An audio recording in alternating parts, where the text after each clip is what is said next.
Okay, our next item this evening is the continuation of our master plan review and providing input to our technical coordinating committee and to our professional planner on the re-examination report that is due in August. So we're going to dedicate the rest of our meeting to that activity. Just so I understand, is there any need to go into closed session this evening? Is there any further news on that topic? Not that I'm aware of, Mr. Chairman. Okay. All right, so the board members, as you recall, we left at our last meeting that we would dedicate this meeting to receiving public input. You all have provided a lot of input into various issues that we are considering for the TCC to investigate and put into the master plan re-exam. None of those are definite yet. Those are strong ideas, but we will have another several chances to kind of take a crack at that. But to help both us and the public, we had asked Mr. Slate to put something on the website. Jim, thank you very much. That was very well done, and explained basically some of the things that we'd like to look at in the master exam. So we are looking for any public comment on those, but also, as Jim wrote in on the website, if you have other thoughts about whether it's the goals of our master plan or the things that you think that we should look at that we haven't considered, we'd be happy to take input into that this evening. What we'll be doing, if you just want to understand the process from there, we'll gather all of your thoughts. The technical coordinating committee will be making a list of these, and then at our next meeting, we will discuss all of those, both issues that we've put forth as well as issues the public has put forth. Perhaps to prioritize them, because we're probably maybe biting off more than we can chew for the next few years, but that'll be in that plan. So, so we'll look at it from that aspect too, in terms of prioritization. And then we'll continue to draft a master plan and review it, have chances to edit it, and get it approved by August 20th. So unless you guys on the technical coordinating committee have any other further thoughts, I'd like to open it up to the public at this point.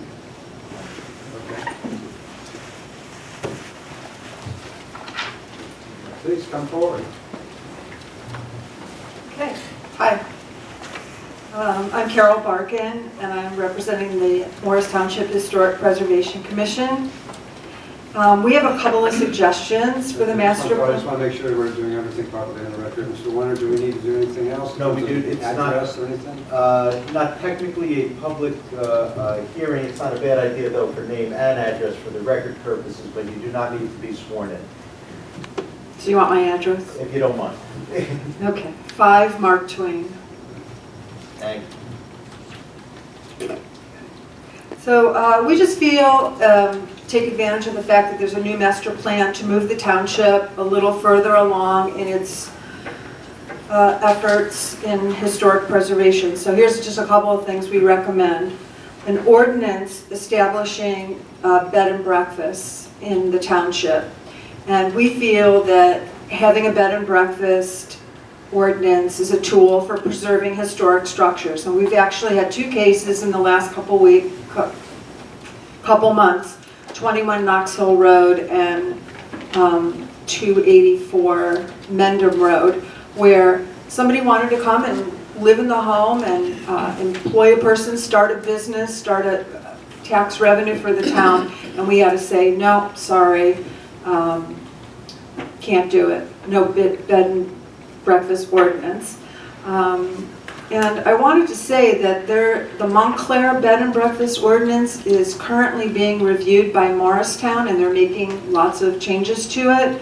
I provided you with the proposed ordinance for Morristown. I also provided you with the Washington Township ordinance of 1998, where they have historic inns, and they regulate how many you're allowed to have in the town and where they are, and we could write any ordinance we wanted. So that's the first thing. So just on that, but Carol, when you say provided, did you mean? Yeah, I provided it to you. Okay. So Did you lose it? So if Okay. members of the TCC, did you get a copy, or I can give it to you? I haven't gotten a copy of it. Also, I updated the cover letter. So you have the submissions, I have the cover letter, the updated cover letter. We can, there's trends in travel right now. Business people want to stay in B&Bs, and if they have an experience where,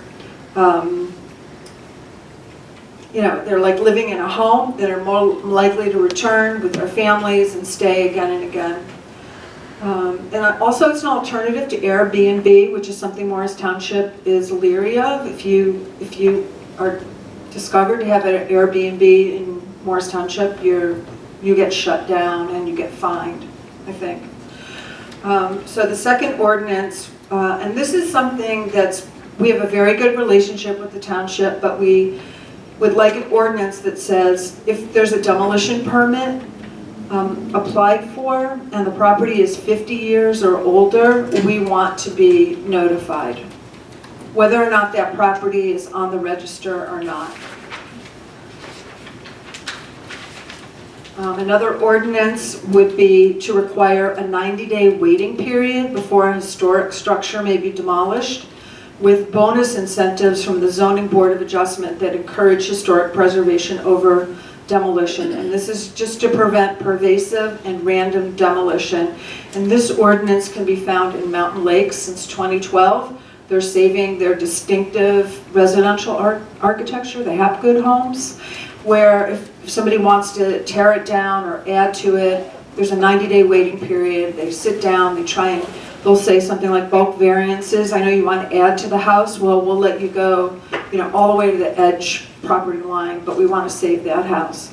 So that's something to consider, incentives to save the house.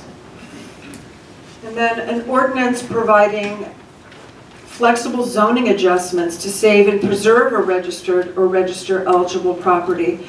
And two of the properties I'm concerned about is all the homes on Knox Hill. I would really like to see that whole area over time returned to open space, possibly managed by the county. And also I'm very concerned about the Abbey, the mansion in May right now. It's zoned industrial. Now when the mansion a few years ago was at Glen Allen, it was general drafting, and then it was Glen Allen, a single family home. So I know there is some flexibility between commercial and residential, but if somebody comes through the Abbey this month and wants to buy it as a single family home, I don't know how flexible we are in changing zoning. And just an ordinance, or I don't know if this is ordinance or just accepted practice when I was here a couple weeks ago, we would like to compile an appendix of all historic properties in the township, and that inventory would be attached to the master plan, and it would be updated in every subsequent master plan. Now I'm going to give my cover letter to Sonia, if that's okay. Yep. Thank you very much. Again, board members, and for the public, we're certainly not going to debate or question any of these things. But if you do have a question that would help elaborate it, or that the speaker can elaborate on in terms of our consideration at future meetings, that's certainly appropriate. And same for the topical coordinating committee. I just had, Carol, I did have one question for you. Yeah. So what's the significance of 50 years in terms of the waiting period for any demolition? Yeah, it's a well-accepted practice in the field of historic preservation. It goes back to the 1930s. You can't really get a historic perspective on a property until it's 50 years old. There are some exceptions to it, like American Bandstand was in a studio in Philadelphia, and less than 50 years they put that on the National Register. Elvis Presley's Graceland, some of Cape Canaveral, some of these sites had a lot of historic local significance and were put on the register less than 50 years. So my concern, Mr. Slade, is with mid-century modern homes. And we have a bunch of them in the township, and I wouldn't want them to be demolished without having, some notoriety, or not notoriety, some review. Because mid-century modern is now 50 years old. Houses from 1963 are now 50 years old. Is that true? Yes. Did I do that? 55, whatever the math is. So as we're moving forward, and we need to stop and think about mid-century modern and then brutalism, and we're very oriented in the township to saving our colonial structures, but there's we don't know who lived in that mid-century house. Maybe it was some famous rock star or something. Well, that's a significance, and it's a pretty good role. And Jim and I have a really good relationship, except for that one thing. And Maybe we should get into that now. you want to get into that? No. Okay. So anyway, we have a relationship where anything that a demolition permit is filed, we hear about it. Just, we're on the list now. And gets marked off, HPC said, yeah. Thank you, Carol. I'm sorry, Mr. Chairman, I do have one question.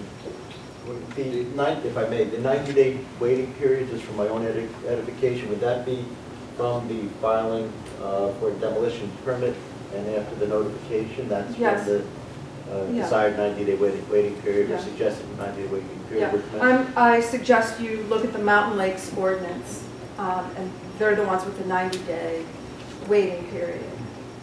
Thank you. Sure. That's it.